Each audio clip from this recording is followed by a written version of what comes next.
144 of the best amateur golfers on the planet arrived for the Links Trophy here at St Andrews, and after a wet few weeks, the courses were looking lovely and green.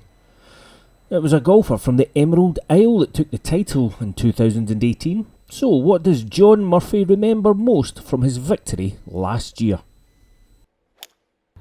The last few holes, I guess, at 17, 18, 1, I just remember when I was standing on those greens yesterday, I could remember exactly where the pin was. I just remember all the last few shots I hit coming in the stretch, and particularly that putt in the playoff on 1. It was a spectacular victory for Murphy last year, round a very dry and burnt St Andrews. Conditions very different this year, so how's John Murphy looking forward to the challenge of defending his title? I think today in particular the weather's really nice, scores could be pretty good. So yeah, I just get a good kind of vibe when I get over here. I love the town, I love the courses, I just love everything about the place. So I'm looking forward to getting started again and seeing where the week takes me. Also in the field this week, John's fellow countryman Connor Purcell, and the Australian amateur champion is looking to take this title back across the Irish Sea. We're going to try to keep the trophy at home. We're all pushing hard for each other and give it our best and see what happens at the end of the week. The courses here, as usual, are always in great condition, and all the golfers delighted to be here. It's a special place. Every time you come back, you relive the memories and you can kind of feel the history within the town, so it's a really enjoyable place. There's nowhere else like this in the world to come play golf, and so I always enjoy coming to play at St Andrews. I think the courses this year are in as good a condition as I've seen actually, so the weather's lovely this morning, so I'm looking forward to getting out this morning. It was very special yesterday. It's the first time I played the course, and just coming up 17, 18, I've seen it on TV for so many years, and it was nice to experience, the road hole bunker and walking over the Swilcan Bridge. It was very nice, yeah, cool. And Harry Hall made a good start to his competitive debut up here at the home of golf. This was him on the Jubilee on day 1 at the 5th, par 3, rolling in for a very nice birdie. He would finish round 1 3 under par, follow it up with a 4 under par 68 on the Old Course to reach Sunday in the top 10 at 7 under par. Over on the 9th, slightly longer par 3, and this was the tee shot of Peter O'Keefe from Ireland. Not too far, rolling in for a hole in 1 there.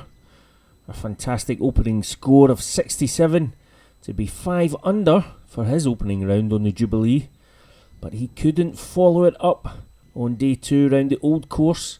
He was 3 under par for 36 holes, and that missed the cut by 1 shot. Another Irishman was going well, James Sugrue. This is him at the 17th, par 3. On his opening round at the Jubilee. The weather got a little bit more grey and overcast as the day went on, but that certainly didn't affect James. He was 67, 5 under par for his opening round on the Jubilee. As we moved on to the second day's play and the first time round the Old Course for the golfers this year. The conditions fairly calm, and the course is still very receptive, and that led to some excellent scoring. And after day 1, up the top of the leaderboard were 2 Englishmen, Matty Lamb and Thomas Plum. Started really well, really, and didn't hold much from long distance, but I kind of hold everything inside of 8 feet, and I hit a lot of good wedge shots, and that's kind of the main thing around the early doors, because it's not a long golf course. So I hit it close and just kind of scrambled well as well when I needed to, and just the momentum kind of kept going, yeah. With the weather threatening to get a little bit more lively, how's Thomas looking forward to round 2? I'm looking forward to today, because obviously looking at the forecast it's going to be a bit tougher than it was yesterday.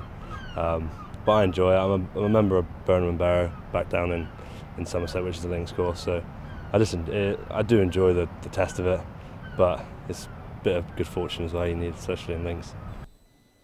Thomas being a little modest there, I think it takes more than luck to put together the kind of scores that he has over the first 2 days of the Links Trophy. This was his approach to the 7th on the Old Course. Nicely played, and he would step up, hole the putt for a birdie to move to 1 under. He would shoot a 2 under 70 on the Old Course, to go into Sunday at 10 under par. Also here on the 7th, England's David Haig. Very similar looking approach, although he would miss his birdie putt. But David also going well, finishing the day 7 under for the tournament, tied 9th. Irishman Colin Rafferty had made a good start to his second day, and it would keep going that way for the Irishman as he came round the turn. This is approach, a lovely bump and run here at the 12th. He would see that home for a birdie. And up onto 16. More impressive approach play from the middle of the fairway. Look at that, nestling up next to the hole. And that would be another birdie. He was playing alongside fellow Irishman James Sugrue. This was his birdie putt at 16. He too was having another great day. He would reach the halfway stage of the tournament at 9 under par. Pretty impressive stuff, although there's perhaps nothing more impressive here on the Old Course than a birdie at 17, the road hole. And his playing partner Colin Rafferty would see that putt home to birdie 17, finish the day at 10 under par. Some of the late starters were taking advantage of slightly more benign conditions as the day neared the end. One of them, Alexander Francis of Denmark. Nice approach here at 18, leaving little more than a tap in for a birdie. He would finish the day at 9 under par. Also out late was Englishman Jake Burnage. Jake was tied third at the Links Trophy last year, only one shot behind the eventual winner. There's no doubt how much of a fan he is of St Andrews in the Old Course. He left himself this putt on the last for a 64 to go into the final day's play at 11 under par. Fantastic stuff from the Englishman, hard to beat you would think.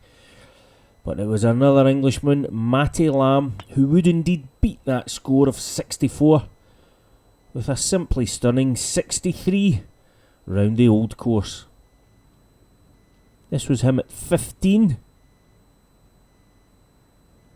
sinking a nice putt on a back 9, which he completed in only 29 shots, thanks to seeing home this short birdie putt on the last.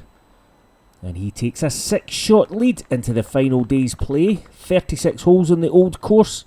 He's 17 under par, and the rest have a lot to do to catch up with him. But 36 holes is a lot of golf. We look forward to bringing you more coverage of the final day's play here at St Andrews.